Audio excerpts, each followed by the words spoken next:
तो देखो, हम लोगों ने लास्ट क्लास में पढ़ा था परमानेंट टिश्यूज दो टाइप के होते हैं। The first one is simple permanent tissue, second one is complex permanent tissue. Simple permanent tissue तीन टाइप के थे, पैरेन्काइमा, कोलेन्काइमा, स्क्लेरेन्काइमा। पैरेन्काइमा एक ऐसा टिश्यू था जो सबसे ज्यादा अबंडेंट अमाउंट में पाया जाता था, और सबसे लीस्ट अमाउंट में कौन सा टिश्यू पाया जाता है? कोलेन्काइमा। कोलेन्काइमा। और एक ऐसा टिश्यू है उसमें से जो हमेशा डेड रहता है, वो कौन सा है? स्क्लेरेन्काइमा। आगे दो पार्ट्स में डिवाइड किया था, फाइबर्स एंड स्क्लेरेट्स। स्क्लेरियस। कौन पाया जाता है? स्क्लेरेट्स पाया जाता है। फिर ऐसे ही मेरे पास कॉम्प्लेक्स परमानेंट टिश्यूज के अंदर दो टाइप के आते हैं, जाइलम एंड फ्लोएम। दोनों के दोनों कॉम्प्लेक्स ही क्यों बोलते हैं इसको? कॉम्प्लेक्स हम इसीलिए बोलते हैं because it is made up of different different types of cells या different different types of tissues से मिलके ये परमानेंट टिश्यू बना है। जैसे जाइलम के अंदर चार कंपोनेंट्स होते हैं, tracheids, vessels, fibres and xylem parenchyma. सिर्फ पैरेन्काइमा भी लिख देते हैं या फिर जाइलम पैरेन्काइमा भी बोल देते हैं। जाइलम को हम मोस्टली डेड टिश्यू कंसीडर करते हैं क्योंकि out of the four three tissues are the dead. Same in case of phloem, phloem को हम मोस्टली लिविंग कंसीडर करते हैं because out of the four three are living. Living. Very good. अब इनके थोड़ा सा कंपोनेंट्स के बारे में जानते हैं। कंपोनेंट से पहले कुछ बेसिक चीजें हैं, एक बार वो देख लेते हैं जाइलम के बारे में।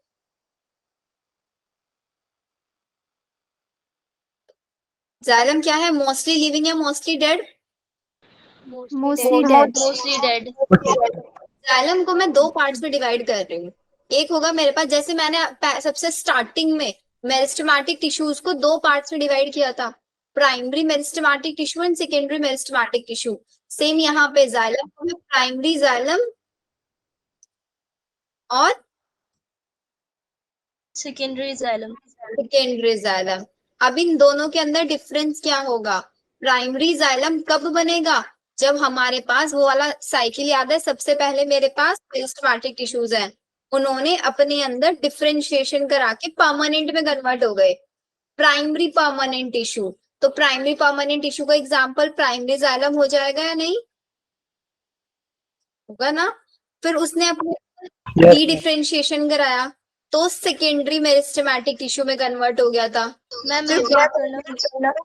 वापस से उसने रीड, देखो ना, मैंने आप लोगों को एक छोटा सा चीज बताया था स्टार्टिंग में कि मेरे पास ये प्राइमरी मेरिस्टेमेटिक टिश्यू है, ठीक है। प्राइमरी मेरिस्टेमेटिक ने अपने अंदर डिफरेंशिएशन कराया तो किसमें कन्वर्ट हो गया? प्राइमरी परमानेंट में। फिर प्राइमरी परमानेंट ने वापस से डिफरेंशिएशन को लिया, मतलब हटाया, डी डिफरेंशिएशन किया तो सेकेंडरी मेरिस्टेम बना था, और फिर रीडिफरेंशिएशन के टाइम पे सेकेंडरी परमानेंट बना था। तो अगर मैं आपसे पूछूं प्राइमरी जाइलम क्या है, primary xylem is the primary permanent tissue है या नहीं है? Yes ma'am. Permanent tissue. और सेकेंडरी जाइलम वो टिश्यू होगा जो सेकेंडरी मेरिस्टेमेटिक से बना है, तो secondary xylem is secondary permanent tissue ना? Yes ma'am. से हमें ये पता चलता है कि जो प्राइमरी वाला होगा वो आपका मोनोकोट एंड डाइकोट दोनों के अंदर पाया जाएगा, both in dicot and monocot. जबकि जो सेकेंडरी जाइलम है, ये एंड वाला सेकेंडरी परमानेंट, ये सिर्फ किसके अंदर बनेगा? सिर्फ और सिर्फ डाइकोट्स के अंदर, जिसके अंदर हमें बहुत ज्यादा ही ग्रोथ कराने की जरूरत थी, इसलिए हमें वापस से वहां पे मेरिस्टेमेटिक एक्टिविटी लेके आना पड़ा। फिर इसी प्राइमरी जाइलम को मैं आगे और दो पार्ट्स में डिवाइड कर रही हूँ। The first one is protoxylem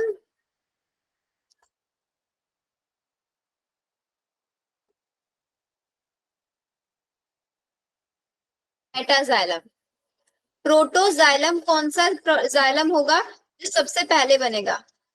form first, जो पहले बनेगा वो प्रोटोजाइलम, और मेटाजाइलम जो बनेगा बाद में, फॉर्म लेटर ऑन। अब एक एग्जांपल देती हूँ। सपोज मेरे पास ये प्लांट ऐसे बन गया है, इसके अंदर ऐसे टिश्यू बन गए हैं, ये मेरे पास जाइलम टिश्यू बने। अब हमें क्या कराना है? इसकी गिर्थ और ज्यादा बढ़ानी है, इसको और ज्यादा थिक बनाना है, तो साइड में और टिश्यूज डेवलप होंगे। Yes ma'am. तो अगर मैं आपको बोलूं कि इन जाइलम को दो पार्ट में डिवाइड कर दो, एक तो वो जो पहले बने, तो पहले बने ब्लू वाले होंगे ना, तो ब्लू वाले प्रोटो हो गए, और जो बाद में बने वो मेटा जाइलम। मेट्रो तो फॉर्म्ड फर्स्ट और फॉर्म्ड लेटर वाला समझ में आया। तो फर्स्ट वाले जो होंगे वो कहाँ पे प्रेजेंट होंगे, नैरो ल्यूमन में प्रेजेंट होंगे, सेंटर में। और जो हमारे बाद में बनेंगे वो कहाँ पे होंगे, वाइडर रीजन में प्रेजेंट होंगे। ल्यूमन को और वाइड बनाने का काम करेंगे। आया समझ? Yes. Yes, ma'am. लिख लो इसको जल्दी से।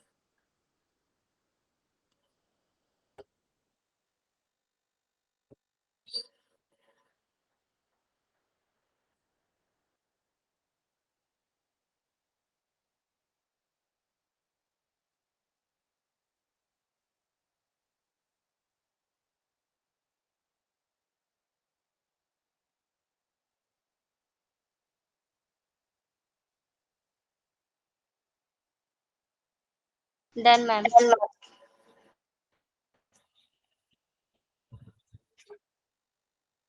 अब आ जाओगे।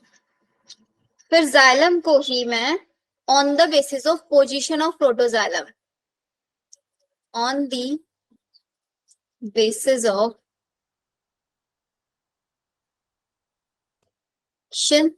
Of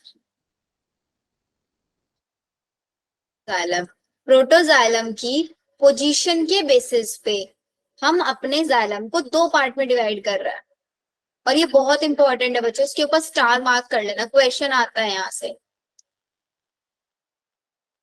The first one is exarch and second one is Enlarge. exarch। ex से समझ लो बाहर की साइड, एंडार्च मतलब अंदर, एक्सार्च बाहर। तो एक्सार्च कंडीशन में कब बोलूंगी, जब मेरा प्रोटोजाइलम किधर प्रेजेंट होगा, बाहर की साइड प्रेजेंट होगा, लाइज टुवर्ड पेरीफेरी। और प्रोटोजाइलम क्या होता है, जो पहले बनता है जाइलम, उसको प्रोटोजाइलम बोलते हैं। एंडार्च, अगर आपका protoxylem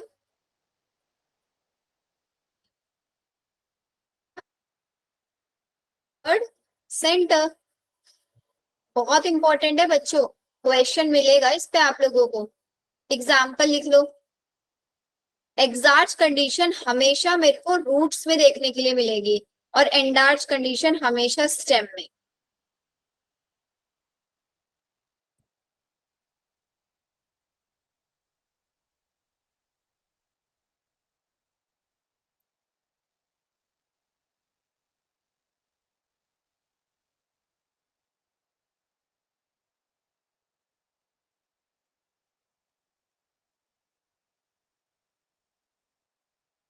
done? No, ma'am. No, ma'am. चलिए,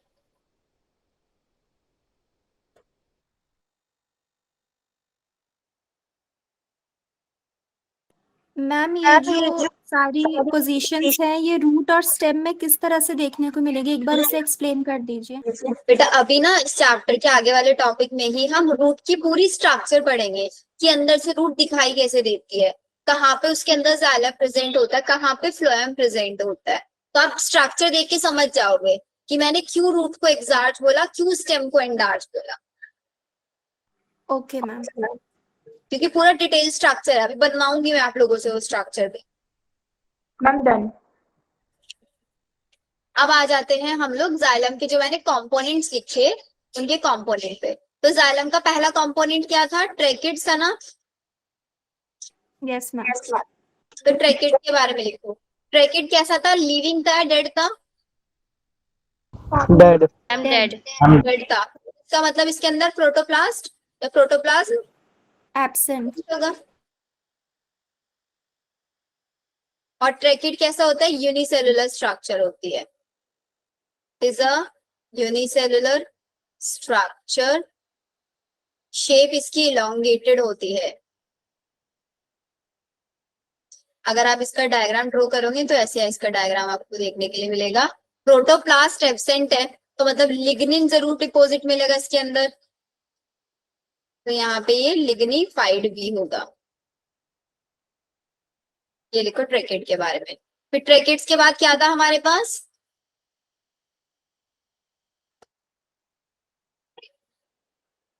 ट्रैकेट का शेप था इलांगेटेड, वेसल्स का शेप होता है ट्रिकल, एंड इनकी जो स्ट्रक्चर होती है ओपन होती है और सर्कुलर एंड्स होते हैं इनके, बिल्कुल ऐसे स्ट्रक्चर होती है इनके। इनके अंदर भी लिग्निन का डिपोजिशन है, क्योंकि ये भी क्या है, डेड है। लेकिन ट्रैकेड यूनिसेलुलर स्ट्रक्चर थी, वेसल्स मल्टी सेलुलर होते हैं, and it is the characteristic feature of angiosperm.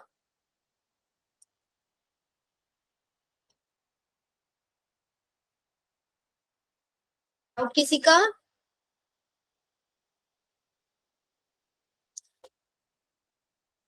के बाद नेक्स्ट क्या था? Tracheids, vessels, then fibres, Fibrous. And फिर पैरेन्काइमा। पैरेन्काइमा।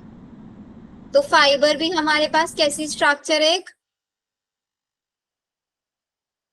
डेड स्ट्रक्चर है, और ये बनी किससे होती है? स्क्लेरेन्काइमा से बनी होती है, इसलिए हम इसको स्क्लेरेन्काइमेटस बोल देते हैं।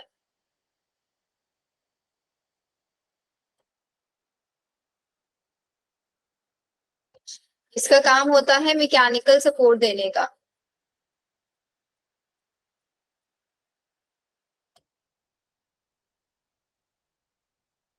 में कैसी स्ट्रक्चर है? लिविंग स्ट्रक्चर है, ये एकदम थिन होती है, इसका काम होता है स्टोरेज का। और अगर हम ओवरऑल जाइलम, आप लोगों ने 10th क्लास में पढ़ा होगा, जाइलम का काम क्या होता है? वाटर को कंडक्ट करना ना। Yes, ma'am. Yes, सबके ma'am. कंडक्शन, तो उन सबके कंडक्शन करने में यही सारे पार्ट हेल्प करता है।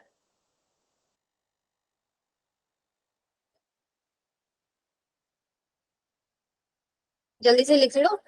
एंड में मेरे को याद दिलाना, आप लोगों को इसके एनिमेशन वीडियो मैं कुछ शेयर करूंगी, ताकि आप लोगों को एग्जैक्टली ये चीज समझ में आए कि कैसे जाइलम वाटर कंडक्ट करता है। सिलेबस में नहीं है आपका ये प्रोसेस, लेकिन आपको पता होना चाहिए। Okay ma'am.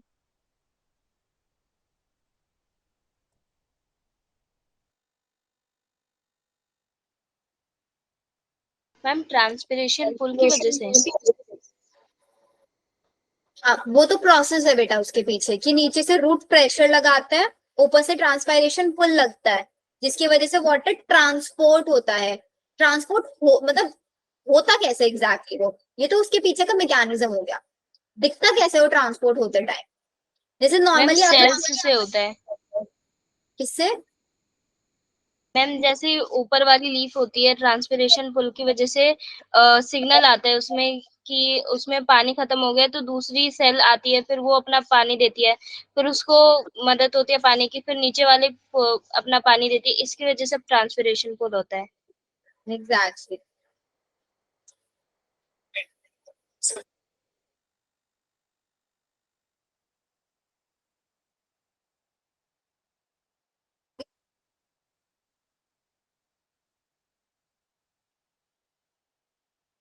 Ma'am done. अब फ्लोएम वाले पार्ट्स पे आ जाओ। फ्लोएम के पार्ट्स क्या कहते हैं हमारे पास?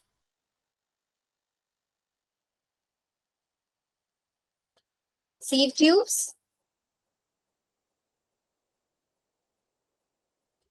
Then companion. मैम एक बार स्लाइड दिखाना। Companion cells. बैक साइड दिखाना है। Yes ma'am.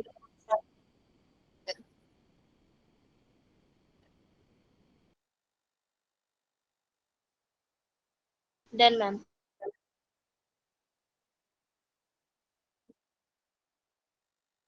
Then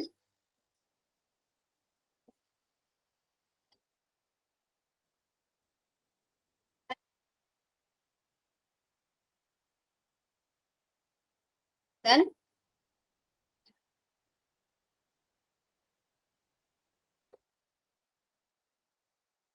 fibres. तो सबसे पहले आते हैं हमारे पास सीव ट्यूब। जितनी भी सीव ट्यूब्स होती है लिविंग होती है डेड होती है? लिविंग। लिविंग। और इनका एक स्पेशल कैरेक्टर आप लोगों को हमेशा याद रखना है कि सीव ट्यूब्स कैसी होती है?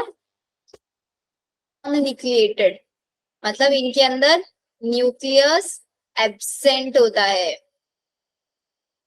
इनके पास एक लार्ज वैक्यूल प्रेजेंट होता है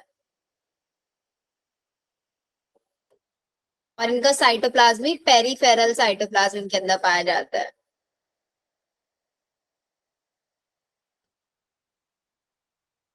स्पेशली जो क्वेश्चन आएगा वो न्यूक्लियस एब्सेंट पे आएगा। कौन सी ऐसी फ्लोएम के पास सेल्स है जिनके पास न्यूक्लियस नहीं होता? ठीक है, फिर आ जाओ कॉम्पेनियन सेल्स पे। अब सीव ट्यूब्स के पास न्यूक्लियस तो नहीं है, तो इसका मतलब सीव ट्यूब अपना फंक्शनिंग कैसे करेगी? जैसे हमारी पूरी बॉडी का कंट्रोलर हमारा ब्रेन होता है, ऐसे ही हमारी सेल का कंट्रोलर कौन होता है? न्यूक्लियस होता है। अब सीव ट्यूब के पास तो न्यूक्लियस नहीं है, इनको मैनेज कौन करेगा? इनको मैनेज करेगी कॉम्पेनियन सेल्स। तो कॉम्पेनियन सेल्स को इसीलिए हम क्या बोलते हैं? सिस्टर सेल्स भी बोल देते हैं, जो हमेशा किसके साथ रहती हैं? सीव ट्यूब्स के साथ रहती है, क्योंकि उसके पास खुद का न्यूक्लियस तो है नहीं सीव ट्यूब्स के साथ, तो वो हमारे कॉम्पेनियन सेल्स के साथ काम करती है। तो कॉम्पेनियन सेल्स सिस्टर सेल्स की तरह काम कर रही हैं। तो कॉम्पेनियन सेल्स सीव ट्यूब्स का ये कर क्या रही होंगी? तो ये इनका प्रेशर ग्रेडियंट को मेंटेन करती है। प्रेशर ग्रेडियंट मेंटेन कराती है ये किसके अंदर? सीव ट्यूब्स के अंदर। और मोस्ट इंपॉर्टेंट, जब भी हम जिम्नोस्पर्म्स की बात करेंगे तो जिम्नोस्पर्म्स के अंदर कॉम्पेनियन सेल्स के लिए एक स्पेशल टर्म यूज किया जाता है जिसके ऊपर क्वेश्चन भी आता है, तो इसके ऊपर स्टार मार्क कर लेना। कॉम्पेनियन सेल्स को हम जिम्नोस्पर्म के केस में बोलेंगे albuminous sales.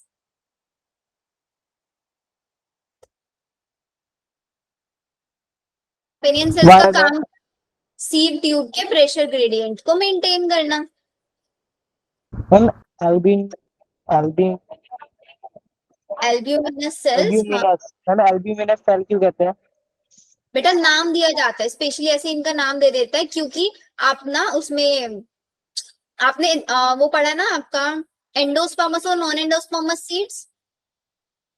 Yes ma'am. Endosperms seeds, तो एंडोस्पर्मस सीड्स वो सीड्स है जिनके पास एंडोस्पर्म प्रेजेंट होता है। जब आप आगे क्लासेस में पढ़ोगे तो आप देखोगे कि एंडोस्पर्मस सीड्स को ही हम एल्ब्यूमिनस सीड्स भी बोल देते हैं। एल्ब्यूमिनस सीड्स, एल्ब्यूमिनस सीड्स या एंडोस्पर्मस सीड्स कौन से सीड्स थे? जिनके अंदर फूड रिजर्व रह जाता है कुछ अमाउंट में, एम्ब्रियो पूरी तरीके से फूड यूज नहीं कर पाता, उसी को तो बोलते थे ना दिव्यांश, एंडोस्पर्मस। तो ऐसे ही हम जिम्नोस्पर्म के केस में इनको सेल्स बोल देते हैं क्योंकि इनके पास फूड प्रेजेंट रहता है, फूड स्टोर करके रखती है इनकी कॉम्पेनियन सेल्स, क्योंकि फ्लोएम का काम क्या है? फूड को ट्रांसलोकेट करना। Okay ma'am. फिर आ जाते हैं हम हमारे फ्लोएम पैरेन्काइमा पे। फ्लोएम पैरेन्काइमा भी हमारा लिविंग होता है। इसकी अगर शेप की बात करेंगे, इलोंगेटेड होता है ये भी फूड स्टोर करके रखता है। और ये हमारा एब्सेंट होता है मोनोकोट्स के अंदर।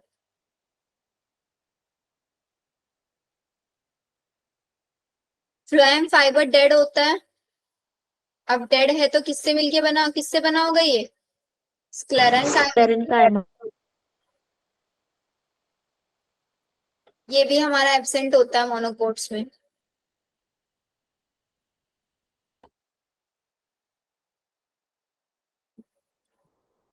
और फ्लोएम फाइबर हमेशा कब बनता है?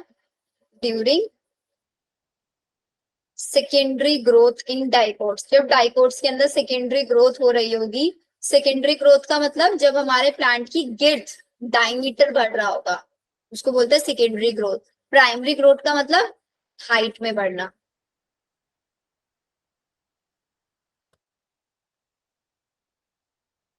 तो इसको जल्दी से समझो।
Ma'am done. Ma'am phloem monocot में क्या क्या? फ्लोएम कायमा मोनोकॉट्स में एब्सेंट क्यों होता है? फ्लोएम पैरेन्काइमा मोनोकोट्स के अंदर एब्सेंट क्यों होता है? क्योंकि मोनोकोट्स के जो प्लांट्स होते हैं छोटी छोटी हाइट के होते हैं, उनको ज्यादा जरूरत नहीं होती अपने पास फूड को स्टोर करके रखने की, क्योंकि उनके पास लीव्स में फूड बनता है और जनरल लीव्स के आसपास के ऑर्गन्स में डायरेक्टली ट्रांसपोर्ट कर देता है फूड को, क्योंकि मोनोकोट्स की ज्यादा बड़ी हाइट नहीं होती। लेकिन जो डाइकोट्स होते हैं बहुत बड़ी बड़ी हाइट्स के प्लांट्स होते हैं, उनके अंदर फूड को स्टोर करके रखना होता है, बिकॉज ऑल टाइम उनके अंदर ट्रांसपोर्ट नहीं पॉसिबल हो पाता है, मतलब एकदम रैपिड ट्रांसपोर्ट नहीं उनके अंदर पॉसिबल हो पाता है, जिसकी वजह से हमें इनको स्टोर करा के रखना पड़ता है। बट मोनोकोट्स में जरूरत ही नहीं होती स्टोर कराने की, छोटे छोटे प्लांट्स है। Okay ma'am. हो गया सबका? Yes ma'am. Yes ma'am. चल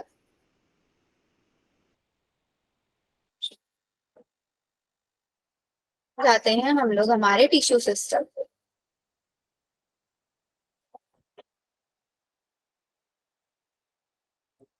जब भी आप प्लांट्स को, अच्छा आप लोगों के स्कूल में लैब्स वगैरह में लेके जाते हैं? Yes ma'am. Yes ma'am. कभी लैब में आप लोगों को 11th में एक्सपेरिमेंट भी कराया जाएगा, रूट्स का कोई सेक्शन कट करके उसकी आप टेम्पररी स्लाइड्स बनाओगे, फिर उन स्लाइड्स को माइक्रोस्कोप के अंदर देखोगे, तो आपको एग्जैक्टली रूट जैसी स्ट्रक्चर हम बनाएंगे ना, वैसी ही स्ट्रक्चर आपको वहां पे देखने के लिए मिलेगी प्रॉपर रूट्स की। तो मैं वही आपको बता, जब भी आप रूट्स के अंदर टिश्यूज की स्टडी करोगे तो आपको वहां पे 3 टाइप के सिस्टम देखने के लिए मिलेगा। सबसे बाहर वाला जो सिस्टम होता है उसको हम बोलते हैं epidermal tissue system. Epidermal tissue system के अंदर होता है ग्राउंड टिश्यू सिस्टम,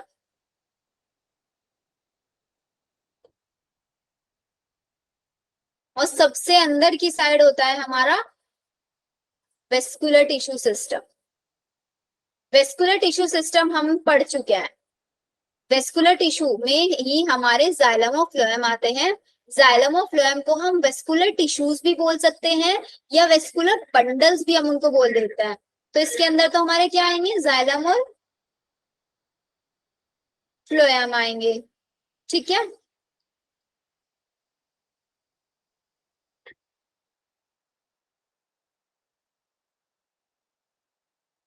एपिडर्मल मतलब सारा बाहर वाला पार्ट। बाहर वाला पार्ट मतलब जैसे रूट्स की बात करेंगे तो रूट हेयर्स आ जाएंगे इसके ऊपर, ठीक है, और हमारे स्टोमेटा आ जाएंगे। रूट हेयर्स हो गए और स्टोमेटा हो गए, इनको छोड़ के बाहर वाला पार्ट, अंदर जाइलम और फ्लोएम को छोड़ के बीच में जितना पार्ट बच गया उसके अंदर आपका एंडोडर्मिस हो, हाइपोडर्मिस हो, कुछ भी हो, सब कुछ ग्राउंड टिश्यू सिस्टम के अंदर आएगा।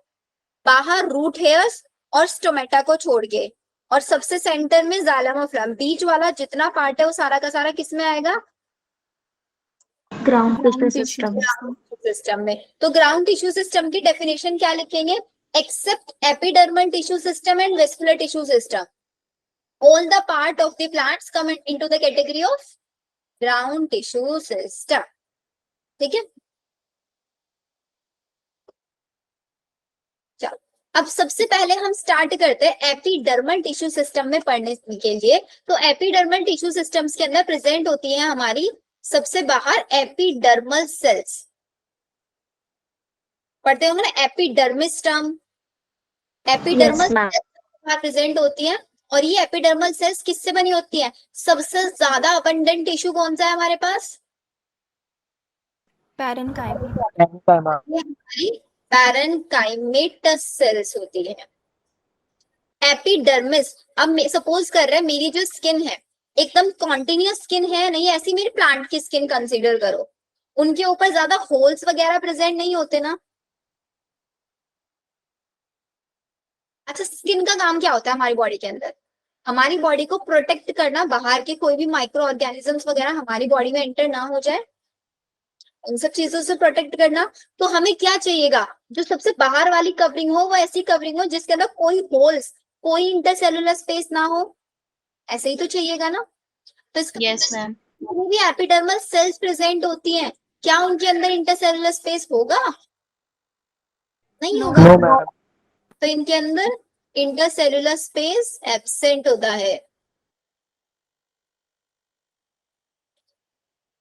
और एपिडर्मल सेल्स की सिर्फ एक सिंगल लेयर प्रेजेंट होती है। इनके पास क्लोरोप्लास्ट भी एब्सेंट होता है। क्लोरोप्लास्ट समझते हो आप लोग? Yes ma'am. यस क्लोरोप्लास्ट हमारे प्लांट सेल के पास ऐसी सेल ऑर्गेनेली होती है जो लाइट को ट्रैप करती है, सन की लाइट को ट्रैप करती है और फोटोसिंथेसिस कराने में हेल्प करती है। और एपिडर्मल सेल्स क्या करेंगी? जनरली एक प्रोटेक्टिव कवरिंग बनाएंगी, और उसी प्रोटेक्टिव कवरिंग को हम बोलेंगे क्या? एपिडर्मिस।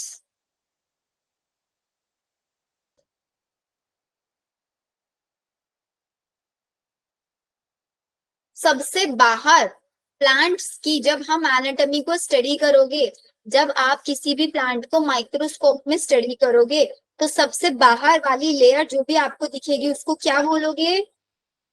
एपिडर्मिस। एपिडर्मिस। इसी एपिडर्मिस लेयर के ऊपर प्रेजेंट होंगे रूट हेयर्स वगैरह ये सब, तो उनको हम बोल देंगे एपिडर्मल स्ट्रक्चर।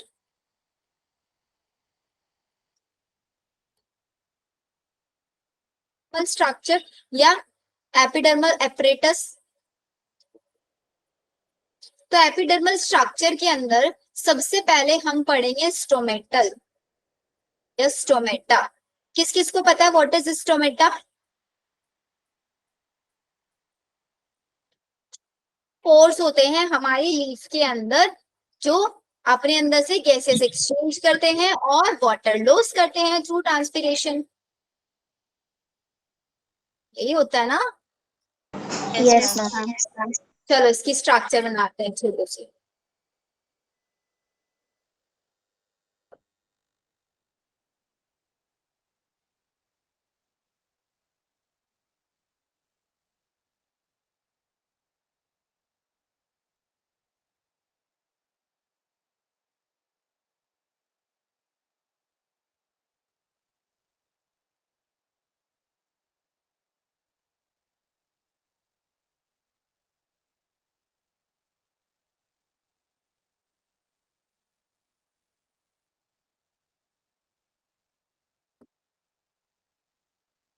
ये है हमारे पास एपिडर्मल स्ट्रक्चर, मतलब स्टोमेटा की स्ट्रक्चर।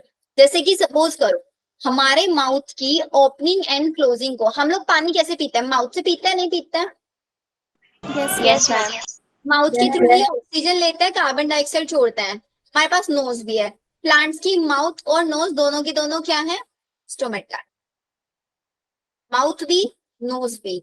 हमारी माउथ की ओपनिंग एंड क्लोजिंग को कौन रेगुलेट करता है? लिप्स। राइट ना।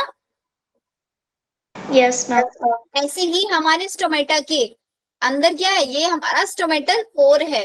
जैसे हमारा माउथ है, ऐसे ये स्टोमेटल पोर है। इसकी ओपनिंग एंड क्लोजिंग को कौन रेगुलेट करेगा? इसके साइड में प्रेजेंट, जैसे हमारे पास लिप्स है, गार्ड ऐसे cells. Guard cells. Guard cells हैं।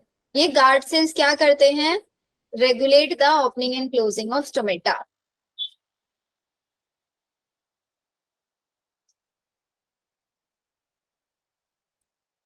ओपनिंग एंड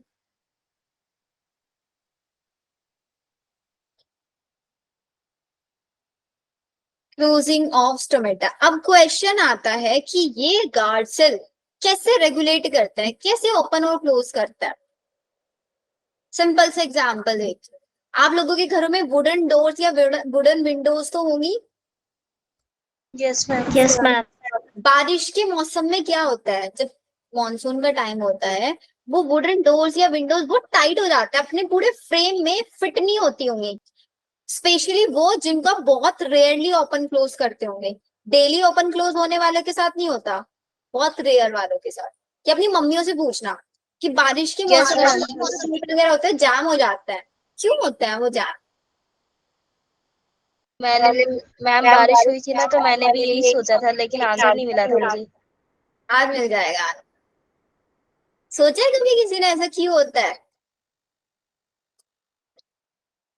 किचन में जिनके अंदर वुडन वाली अलमीराज लगी होती है ना, और किचन में मोस्टली पानी वाला काम होता है सिंक के पास। जब सिंक के जस्ट नीचे वाली जो विंडो होगी आपकी, वो देखना वो हमेशा टाइट ही मिलेगी आपको, कभी फ्रेम में प्रॉपरली फिट नहीं होती वो, अगर आप उसको डेली ओपन क्लोज नहीं कर रहे हो तो, क्योंकि वुड है। वुड किससे बनी होती है? सेल्यूलोज से।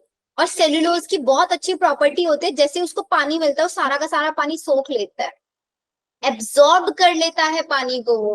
अब वुड वाटर को एब्जॉर्ब करेगी तो स्वेलअप होगी या नहीं होगी? Yes ma'am. स्वेलअप हो जाएगी। अब स्वेलअप हो जाएगी तो फिर अपने फ्रेम में प्रॉपरली फिट तो नहीं हो पाएगी ना। ऐसे ही हमारे पास ये गार्ड सेल्स है। जैसे ही हमें दिखता है कि हमारे लीव्स के ऊपर बहुत ज्यादा पानी है, मतलब लीव्स के अंदर बहुत ज्यादा पानी है, तो ये गार्ड सेल स्वेलअप हो जाएंगे। क्यों स्वेलअप होती है? क्योंकि गार्ड सेल्स के अंदर ये जो मैंने ब्लू ब्लू से स्ट्रक्चर्स बनाए ना, these are the radially arranged fibres. Radially arrange cellulose fibres है। अब सेलुलोज के हैं तो ऑब्वियसली वाटर की प्रेजेंस में स्वेलअप हो जाएंगी, वाटर की एब्सेंस में श्रिंक हो जाएंगी। जब स्वेलअप होंगी स्टोमेटा ओपन हो जाएगा, श्रिंक होगी स्टोमेटा क्लोज हो जाएगा।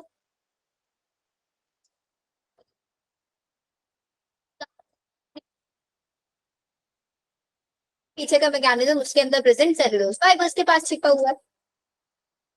और कैसा अरेंजमेंट होता है इसके वो क्वेश्चन आता है। रेडियली अरेंज होती है, ये रेडियस पे अरेंज होती है प्रॉपर्ली। मैम कभी कभी आवाज कट जा रही है। आवाज कट जा रही है, सबके साथ हो यस रहा है? Ma'am. Yes ma'am. Ma'am. May be मेरा नो नेटवर्क। मैम। चलो कोई नहीं। अब गार्ड सेल्स की बच्चों शेप पे भी क्वेश्चन आता है। ये गार्ड सेल की पूरा स्टोमेटाइल गार्ड सेल ये लिखो। अगर हम बात करेंगे डाइकोट्स की और मोनोकोट्स की, इन दोनों के अंदर शेप अलग अलग होती है। डाइकोट के अंदर इनकी शेप होती है किडनी या फिर बीन शेप। बहुत क्वेश्चन आता है इसके ऊपर भी। और मोनोकोट्स के अंदर होती है डम्बल शेप। है कोई यहाँ पे जो जिम करता है? डम्बल्स देखे होंगे। अच्छा जिम भी नहीं करते होंगे डम्बल्स तो तब भी देखे होंगे ना। मैम डंबल से देखे पर जिम नहीं करा।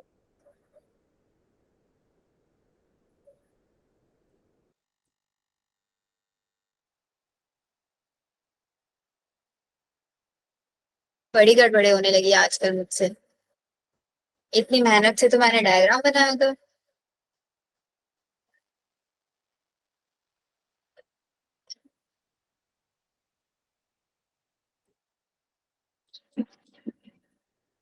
सॉरी बच्चों, स्लाइड डिलीट। लिख लिया था आप लोगों ने वो सब? Yes yes ma'am. Ma'am. Yes ma'am. Ma'am guard cells की स्ट्रक्चर के बाद जो आपने बताया था डाइगोट और मोनोकोट वाला वो बच गया। डाइकोट के अंदर होता है बेटा गार्ड सेल।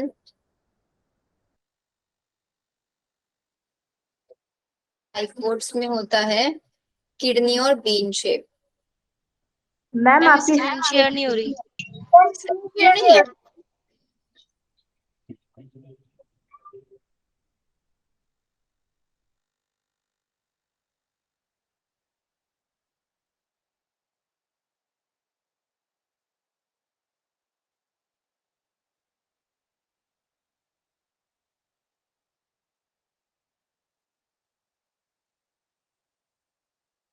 अभी शेयर्ड है। Yes ma'am. Yes ma'am. Kidney और बीन शेप और मोनोकोट्स में डम्बल शेप।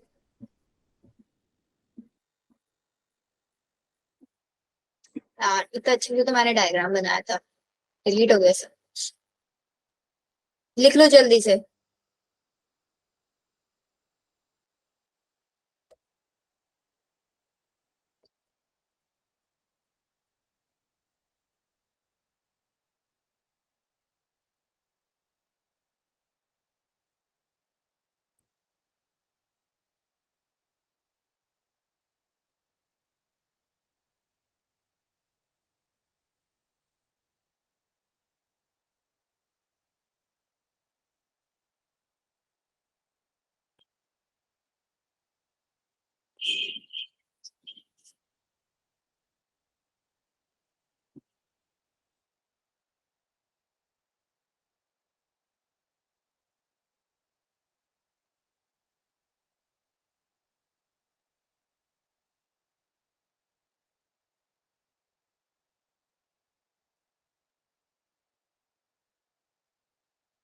हमारे पास स्टोमेटा। आगे चले। Yes Yes, ma'am. Yes ma'am. चल, तो ये तो था हमारे पास एपिडर्मल स्ट्रक्चर। और अगर मैं बात करूं अब एपिडर्मल एपरेटस का,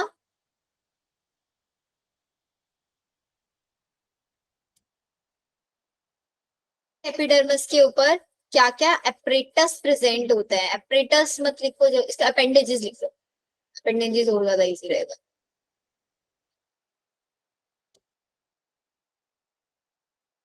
ये हमारे पास दो टाइप के। रूट्स की बात करेंगे तो रूट्स के ऊपर होंगे, स्टेम की बात करेंगे स्टेम के ऊपर होंगे स्टेम हेयर्स। स्टेम हेयर्स को ही हम ट्राइकॉम्स भी बोल सकते हैं। अब देखते हैं दोनों में डिफरेंस क्या होता है। रूट हेयर्स जो होते हैं आपके, वो यूनिसेलुलर होते हैं, जबकि स्टेम हेयर मल्टी सेल्यूलर होते हैं। और स्टेम हेयर आपके ब्रांच्ड भी हो सकते हैं और अनब्रांच्ड भी हो सकते हैं। रूट हेयर्स का काम क्या होता है बच्चों? वाटर को एब्जॉर्ब करना, और स्टेम हेयर्स का वाटर के लॉस को प्रिवेंट करना।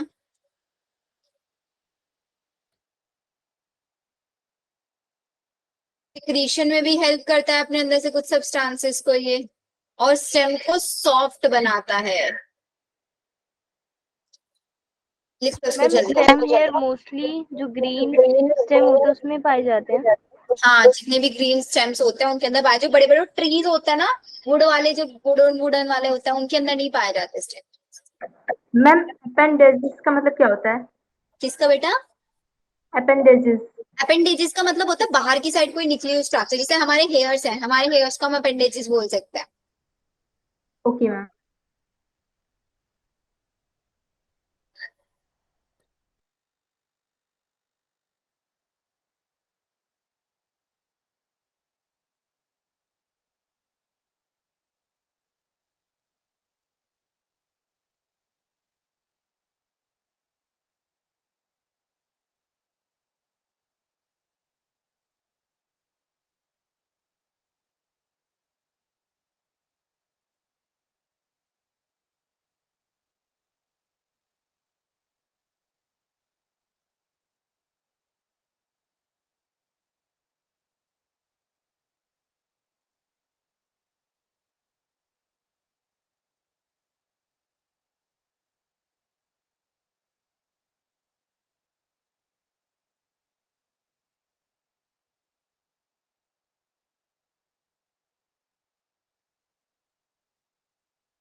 मैम ट्राइकॉम्स का मतलब क्या होता है? बेटा स्टेम के जो हेयर्स होते हैं ना, उनको ट्राइकॉम्स भी बोल सकते हैं, टर्म दिया गया है इनको। स्टेम के हेयर्स को ही ट्राइकॉम्स हम बोल सकते हैं। मैम स्टेम में हेयर्स होते हैं? हाँ, स्टेम के ऊपर भी हेयर्स होता है। कभी देखना ध्यान से स्टेम को, बहुत मैम छोटे छोटे माइन्यूट माइन्यूट होता है। ओके मैम, लाइक होते हैं। अभी सारे स्ट्रक्चर आप लोगों को इमेजेस के थ्रू दिखाती हूँ, ओके मैम। ठीक है। अब एक लाइन हैशटैग डाल के लिखना, outside of epidermis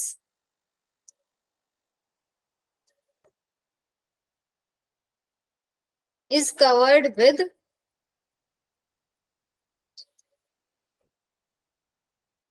waxy thick layer। जो एपिडर्मिस होता है उसके बाहर की साइड में एक वैक्सी थिक लेयर प्रेजेंट होती है। उस थिक लेयर को नाम भी आपने सुना होगा, क्यूटिकल हम बोलते हैं। इसी क्यूटिकल के ऊपर हमारे स्टेम हेयर प्रेजेंट होता है। अगर हम स्टेम की बात करेंगे, रूट्स के अंदर कभी भी क्यूटिकल नहीं होता। ये क्यूटिकल क्या करता है? लॉस ऑफ वाटर को प्रिवेंट करता है। मैंने लिखा ना कि यहाँ पे स्टेम हेयर वाटर लॉस को प्रिवेंट करता है, वो इसी वजह से कर पाता है क्योंकि थिक लेयर प्रेजेंट है हमारी स्टेम के ऊपर। लॉस ऑफ वाटर को ये प्रिवेंट करेंगे। और क्या बताया, ये एब्सेंट होंगे किसके अंदर? रूट है। रूट्स, रूट्स के अंदर ये हमारे एब्सेंट, लिखो जल्दी से।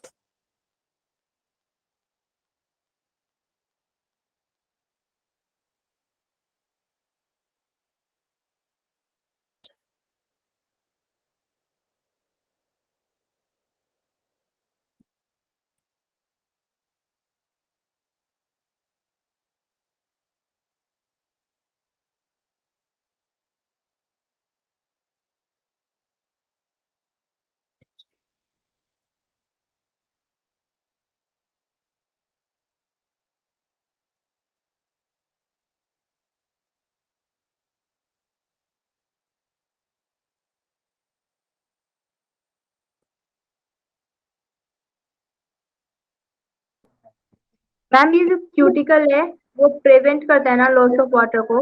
हाँ, ये लॉस ऑफ वाटर को प्रिवेंट करता है। Ma'am prevent prevent prevent.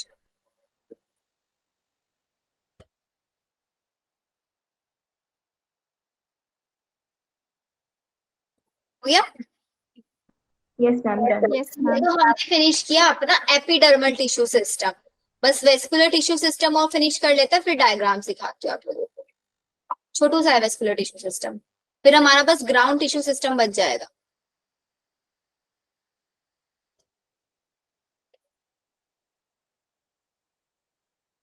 Vascular tissue system में मैंने क्या बताया था, क्या क्या आएंगे? जाइलम और फ्लोएम आएंगे। जाइलम और फ्लोएम, तो जाइलम और फ्लोएम के अरेंजमेंट को हम देखेंगे कि एग्जैक्टली वो प्रेजेंट कैसे होते हैं, कैसे दिखते हैं वो हमारे रूट और स्टेम के अंदर। तो दो अरेंजमेंट देखे जाते हैं, बहुत क्वेश्चन आता है बच्चों इसके ऊपर। The first one is radial arrangement and the second one is conjoint. दोनों में डिफरेंस क्या है देखो। रेडियल का मतलब है, सपोज ये मेरे पास एक सर्किल है, ठीक है। इस सर्किल के अंदर रेडियस तो सब समझते हैं ना, सेंटर से लेके सर्किल तक की डिस्टेंस। तो ये बोल रहे हैं कि जो हमारे पास जाइलम और फ्लोएम है वो दोनों अलग अलग रेडियस पे प्रेजेंट है।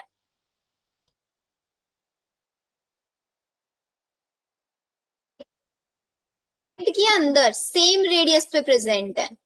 सेम रेडियस मतलब यहीं पे जाइलम, यहीं पे फ्लोएम, यहीं पे जाइलम, यहीं पे फ्लोएम, ऐसे। या फिर ऐसे भी आप इसको याद रखते हो कि जाइलम और जो फ्लोएम है ना वो जॉइंटेड है एक जगह पे। जॉइंटेड है तो सेम ही रेडियस पे प्रेजेंट होंगे ना, और रेडियल में अलग अलग रेडियस पे। लिखोगे कैसे इस पॉइंट को?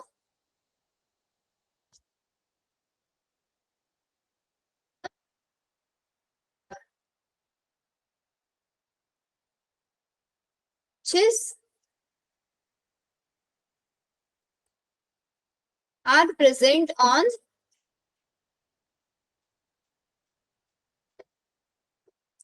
different radii. Example is most important. जितनी भी रूट्स होती है ना बच्चों, सभी रूट्स के अंदर आपको रेडियल अरेंजमेंट देखने के लिए मिलेगा। और कॉन्जॉइंट में क्या होगा? जाइलम और फ्लोएम कंबाइन होगा। Yes ma'am. और ये अरेंजमेंट हमको देखने के लिए मिलेगा किसके अंदर? ये अरेंजमेंट मिलेगा हम लोगों को देखने के लिए स्टेम के अंदर।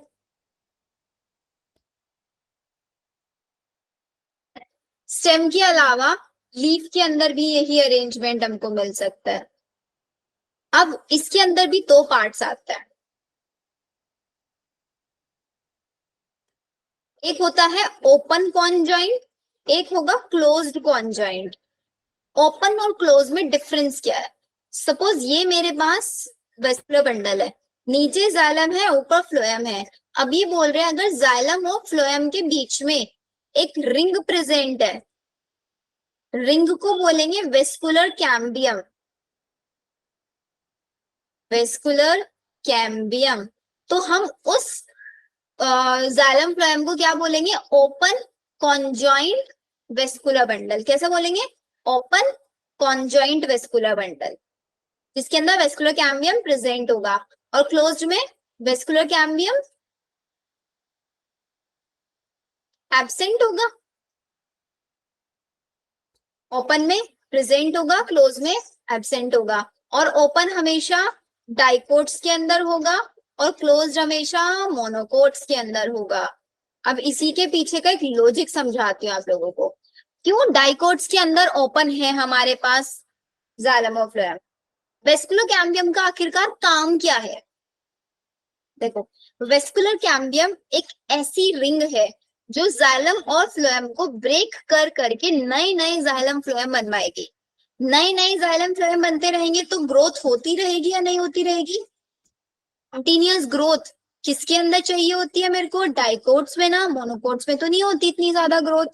तो इसका मतलब वेस्कुलर कैम्बियम ही वो रिंग है जो सेकेंडरी ग्रोथ के लिए रिस्पॉन्सिबल होती है। हमने हमेशा पढ़ा है डाइकोट के अंदर सेकेंडरी ग्रोथ होती है, मोनोकोट्स के अंदर नहीं होती। क्यों डाइकोट के अंदर सेकेंडरी ग्रोथ है? क्योंकि डाइकोट के अंदर कैम्बियल रिंग प्रेजेंट है।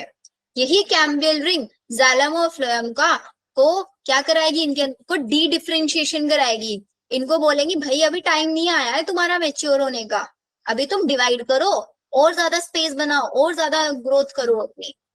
तो कैम्बियल रिंग का काम क्या होता है? डी डिफरेंशिएशन कराना, डी डिफरेंशिएशन, मैचुरेशन को हटाना। जाइलम फ्लोएम को बोलना कि आप डिवाइड करो। जबकि नॉर्मली जाइलम और फ्लोएम कैसे टिश्यू है? परमानेंट टिश्यू है या नहीं है? स्पेसिफिक Yes, फंक्शन परफॉर्म करेंगे। बट कैम्बियम उनको बोलेगी नहीं, आपको मैच्योर नहीं, आपको भी यंग रहना है, आपको डिवाइड करना। इसीलिए ओपन कॉन्जॉइंट, ओपन से याद रखना जो ओपन है सेकेंडरी ग्रोथ करने के लिए, सेकेंडरी ग्रोथ करने के लिए जो ओपन है। और सेकेंडरी ग्रोथ कराती है कौन? वेस्कुलर कैम्बियम डाइकोट के अंदर। और क्लोज जिसके अंदर सेकेंडरी ग्रोथ नहीं हो सकती, सारे मोनोकोट्स।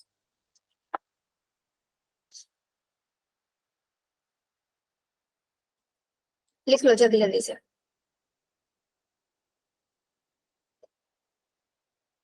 अभी बहुत सारी चीजें आपको ऐसा फील हो रहा होगा कि मैम ये तो बहुत नया नया सा लग रहा है, कुछ समझ में नहीं आ रहा। बट ट्रस्ट मी, आप लोग, ये तो बहुत इजी है बच्चों, बहुत ज्यादा इजी है। आगे वाले चैप्टर में जैसे कंटिन्यू करते चले जाओगे ना, सब याद होता चला जाएगा आप लोगों को। बस जरूरत होगी प्रॉपर रिवीजन की। जितना अच्छे से रिवीजन करोगे ना, उतनी ही अच्छी आप लोगों की सब्जेक्ट पे कमांड बनेगी। और 11th का ये टाइम सबसे इंपॉर्टेंट टाइम है आपको अपना आपको स्ट्रॉन्ग बनाना। नहीं तो आपको पता है भाई, एक बार स्कूल ओपन हो जाता है तो फिर तो स्कूल के ही फालतू के काम नहीं फिनिश होते। कभी नोट्स बनाओ, कभी फाइल्स बनाओ, कभी ये करो वो करो, होता नहीं होता है। yes, ma'am. Yes ma'am. अभी वाले टाइम को अच्छे से यूटिलाइज करो।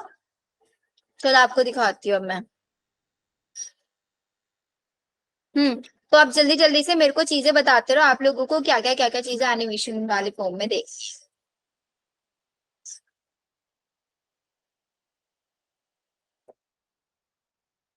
मैम इस संडे को टेस्ट होगा? नहीं बेटा, इस संडे टेस्ट नहीं होगा, नेक्स्ट संडे टेस्ट होगा एनिमल किंगडम का। Okay ma'am. सबसे पहले आपको जाइलम एंड फ्लोएम दिखाते हैं।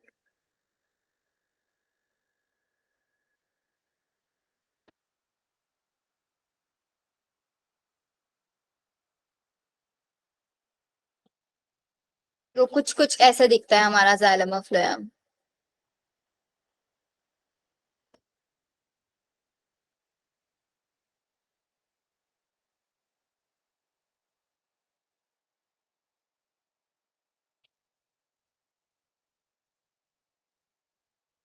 ये स्ट्रक्चर देखो, ये पूरा एक रूट की स्ट्रक्चर है जो आपको माइक्रोस्कोप में दिखाई देगी। सबसे बाहर आपको दिख रहा है ना, हेयर्स, रूट हेयर्स। और फिर ये जो ग्राउंड से, ये एपिडर्मिस है। और एपिडर्मिस के अंदर वाला सारा पार्ट ग्राउंड टिश्यू, और सेंटर में वेस्कुलर टिश्यू। बाहर वाला एपिडर्मल टिश्यू, बीच वाला ग्राउंड टिश्यू, सबसे अंदर वाला वेस्कुलर टिश्यू। तो बच्चों कुछ इस टाइप से फ्लो करता है वाटर आपका। ये इधर जाइलम में दिखाया हुआ है इन्होंने, इधर फ्लोएम में दिखाया हुआ है। जो बीच में इन्होंने एरोज बना रखे है ना, ये एरोज की जगह पे हमारी वो वाली सेल्स होती है जो सिलेंड्रिकल होती है। कौन सी सेल्स हमारी सिलेंड्रिकल थी जाइलम में? वेसल्स ना। यस उन मैम। वेसल्स को वाटर ऊपर की साइड ट्रांसपोर्ट करता है। ये ऐसे जाइलम और फ्लोएम प्रेजेंट होता है। जो येलो से रेड से दिखाया हुआ है जाइलम है, ऊपर ब्लू से फ्लोएम दिखाया हुआ है।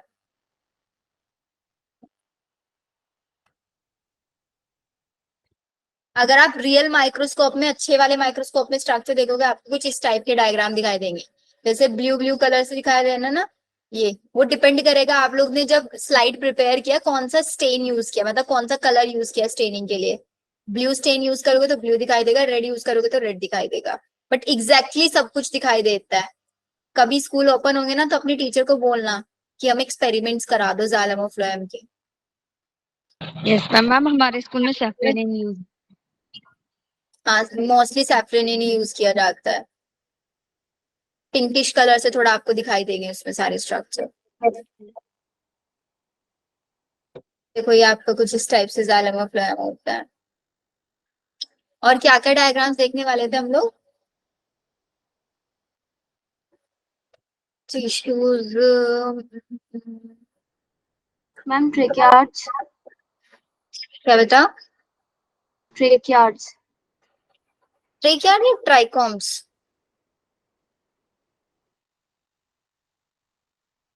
ये देखो ट्राइकॉम्स, ये स्टेम के वो जो व्हाइट व्हाइट कलर से दिख रहा है ना, these are the stem hairs. ठीक है, यस मैम। बहुत छोटे छोटे से होते हैं। क्यूटिकल लेयर भी देखती हो अगर हम दिख जाती है तो।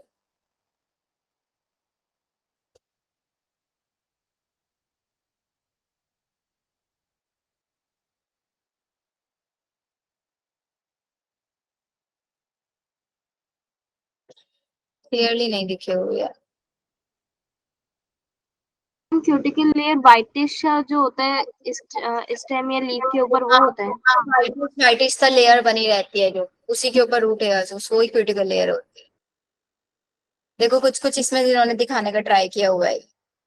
थिक होती है बहुत ज्यादा ये लेयर, वाटर लॉस को प्रिवेंट करती है।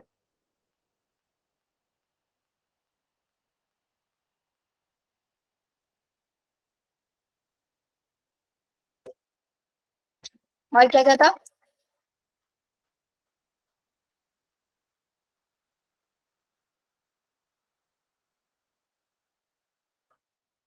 रूट्स और स्टेम की, इनकी एनाटॉमी, इसकी स्ट्रक्चर तो मैं आप लोगों से बनवाऊंगी, वो तो खुद बनाएंगे तभी हम लोगों को समझ में आएंगे।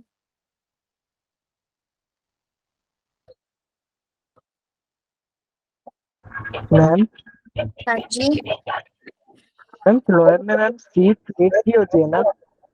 दोबारा बोलो बेटा, क्या बोल रहे हो? मैम फ्लोएम में सीड प्लेट्स भी तो होती है ना? जैसे सीव ट्यूब्स जो होती है ना, उन्हीं को सीव प्लेट्स बोल देता है। जैसे एक सीव ट्यूब एलिमेंट होता है, एक दूसरा एलिमेंट है, उसके बीच में दो सीव एलिमेंट्स को कंबाइन करने वाली प्लेट को सीव प्लेट्स बोलता है। Okay ma'am. इसीलिए सीव ट्यूब का हमने यूनिसेलुलर स्ट्रक्चर लिखा था या मल्टी सेलुलर स्ट्रक्चर?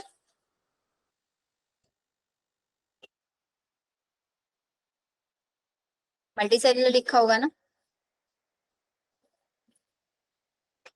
चलो फिर अटेंडेंस ले लेते हैं जल्दी से हम लोग।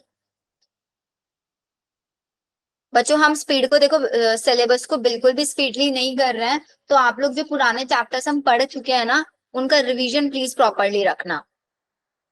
आई वांट कि आप लोग नया पढ़ो या ना पढ़ो, बट आप लोगों का रिवीजन प्रॉपरली होना चाहिए। एनिमल किंगडम चैप्टर का संडे में टेस्ट है, इस संडे नहीं है, नेक्स्ट संडे है, तो उसको ट्राई करो कि अभी से रिकैप करते रहो, बिकॉज बड़ा चैप्टर है, टाइम लगेगा आप लोगों को करने में। सेम वे में फिजिक्स और केमिस्ट्री भी करते रहो। मैम प्लांट्स के चैप्टर्स जो है उसको बोरिंग लगता है पढ़ने में।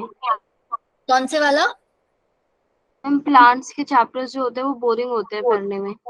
बेटा बोरिंग तो होते ही है, हमको ना चैप्टर पढ़ते टाइम ये वाली फीलिंग आती होगी ना कि यार हम लोगों को तो मेडिकल में जाना है, मेडिकल में जाके प्लांट्स के बारे में थोड़ी ना पढ़ेंगे, क्या करेंगे पढ़ के। Yes ma'am. इवन मैं भी सेम चीज, यही क्वेश्चन पुट अप करती थी हमारे टीचर्स से कि हम लोगों को प्लांट्स के बारे में क्यों इतना पढ़ाया जा रहा है, भाई ये तो